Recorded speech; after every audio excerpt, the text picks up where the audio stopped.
Bonjour Stéphane. Bonjour Delphine et bonjour à tous. Cher auditeur, as-tu déjà rencontré quelqu'un dont l'énergie débordante et les émotions intenses semblent à la fois être une force incroyable et un défi constant? Lui, c'est Amine, une personne exceptionnelle que j'ai eu la chance d'accompagner dans son combat pour faire de son hyperstimulabilité psychomotrice une véritable force. Alors, prêt à découvrir les obstacles qu'il a surmontés et ce qui a changé sa vie? Reste avec nous jusqu'à la fin de cette vidéo car nous te donnerons quelques conseils et on te réserve aussi un défi à la fin qui pourrait bien être le coup de pouce dont tu as besoin pour passer à l'action et faire évoluer ta manière de voir les choses. Tu ne voudrais quand même pas manquer ça. Alors Stéphane, qui est Amine? Amine est une personne déterminée, mais il se heurte souvent à des défis typiques des personnes avec une hyperstimulabilité psychomotrice. Je t'explique. L'hyperstimulabilité psychomotrice, pour faire court, c'est un peu comme être vif, plein d'énergie et toujours en mouvement. Si tu souhaites en savoir plus sur l'hyperstimulation psychomotrice, tu peux aller voir la vidéo déjà publiée sur le sujet et puis d'autres sont à venir. Pour te donner une idée concrète, imagine-toi en pleine conversation et soudain, une idée te traverse l'esprit. Tu interromps tout et commences à parler d'un tout autre sujet. En fait, tu peux donner l'impression de passer d'un sujet à un autre très rapidement. Mais en réalité, tu sais très bien où tu vas. C'est ce qui arrive souvent à Amine. Et cela peut parfois dérouter ses amis qui peuvent avoir du mal à le comprendre, à suivre le flux de ses pensées, ce qui a pu entraîner des frustrations dans les interactions sociales et une certaine distance. Un autre exemple, c'est sa tendance à prendre des décisions de façon très impulsive. C'est-à-dire qu'il prend des actions ou des décisions très rapidement et sans réflexion préalable. C'est souvent en réponse à des stimuli externes. Il suffit qu'il voit par exemple une belle photo de montagne sur Instagram pour qu'il décide sur un coup de tête de partir en randonnée sans prévenir personne par exemple. C'est une de ces impulsions qui le rend vraiment heureux, mais qui peut aussi créer des malentendus avec son entourage qui le trouve parfois trop égoïste, égocentré et imprévisible. Mais ce n'est pas tout. Amine vit aussi des montagnes russes émotionnelles. Il a des sautes d'humeur fréquentes et intenses, avec des réactions émotionnelles qui peuvent sembler aux yeux de son entourage disproportionnées par rapport à la situation, comme être exalté par un coucher de soleil ou pleurer de joie à l'annonce d'une bonne nouvelle. L'émotion est si forte qu'elle s'exprime de façon très intense. Cette intensité émotionnelle est l'une de ses plus grandes forces, mais elle peut également le fatiguer et déstabiliser, surprendre ses proches ou collègues, et cela le met vraiment mal à l'aise. Tout au long de son parcours, Amine a dû faire face à un ennemi redoutable qui se manifeste sous la forme de croyances limitantes et d'incompréhension.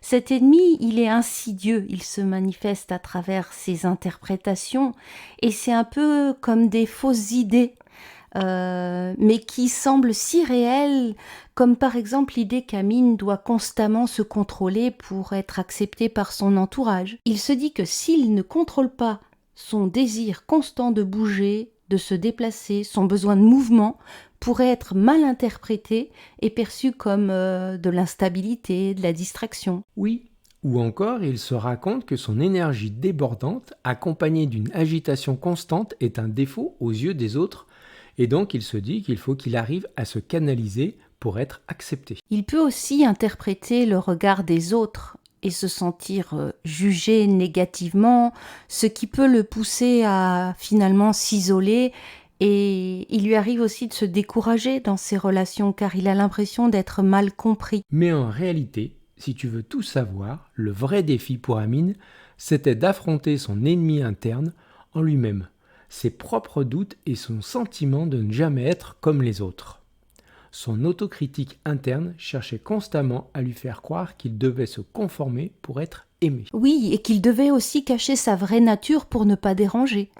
Heureusement, c'est là que tu es intervenu, Stéphane, en tant que coach professionnel et tu l'as aidé à identifier ce qui le limitait et à dépasser ses limites. Oui, tout à fait. Il a aussi identifié comment utiliser son énergie débordante à bon escient. et à utiliser son impulsivité pour en faire un atout plutôt qu'un obstacle. Et puis, tu l'as également aidé à mieux comprendre et accepter ses émotions intenses. Il a réussi à identifier comment exprimer ses émotions de manière saine et constructive, plutôt que de les refouler et de les laisser le submerger. Oui, effectivement. En définitive, grâce à cet accompagnement, Amine a pu trouver des stratégies pour rester concentré sur ses objectifs malgré les distractions. Et il a aussi développé des stratégies pour communiquer ses besoins et ses ressentis plus clairement avec son entourage. En somme, tu l'as accompagné à travers tout un processus de transformation profonde. Tu lui as montré qu'il n'avait pas besoin de se conformer aux attentes des autres pour être accepté, mais qu'il pouvait au contraire embrasser sa singularité et en faire une véritable force. Oui, il a finalement réussi à comprendre son ennemi intérieur et à se libérer des chaînes invisibles qui le retenaient. Aujourd'hui, Amine est une personne transformée. Il a appris à accepter et à utiliser ses particularités neuroatypiques pour vivre une vie pleine de sens et d'accomplissement. Il n'a plus peur d'être lui-même. On en arrive à mon plus gros conseil pour toi. Alors en fait, il y en a plusieurs, on avait vraiment envie d'être généreux aujourd'hui. C'est d'apprendre à connaître tes propres besoins. Si tu as besoin de bouger, fais-le. Si tu te sens débordé par tes émotions, trouve des moyens de les exprimer plus sainement. Ne te laisse pas freiner par les jugements des autres. Prends le temps d'expliquer ta façon d'être à ton entourage. Cela peut éviter bien des malentendus et surtout, sois bienveillant avec toi-même. Accepte-toi comme tu es. Et mon conseil le plus important, fais en sorte de t'entourer de personnes qui comprennent et respectent ta singularité. Tu n'es pas seul et ton expérience peut être une force si tu apprends à l'utiliser correctement. Alors, qu'est-ce que tu attends ? Mets en pratique ces conseils dès aujourd'hui et observe comment ils peuvent transformer ta vie. Tu es capable de grandes choses, il suffit de croire en toi et de passer à l'action. Vas-y, tu as tout pour réussir et n'oublie pas que tu es unique. Le défi qu'on te lance aujourd'hui, c'est de nous écrire en commentaire une situation dans laquelle tu as souvent du mal à accepter ton énergie ou tes émotions, où tu te juges. Identifie et dis-nous ce que tu te dis à ce moment-là et comment tu te sens. Et prends le temps d'observer qu'est-ce que ça te permet de vivre que d'agir de la sorte. Merci beaucoup d'avoir été avec nous jusqu'à la fin de cette vidéo. Nous espérons que celle-ci t'a été utile et si tu souhaites en savoir plus, je t'invite à écouter nos autres vidéos sur ce sujet.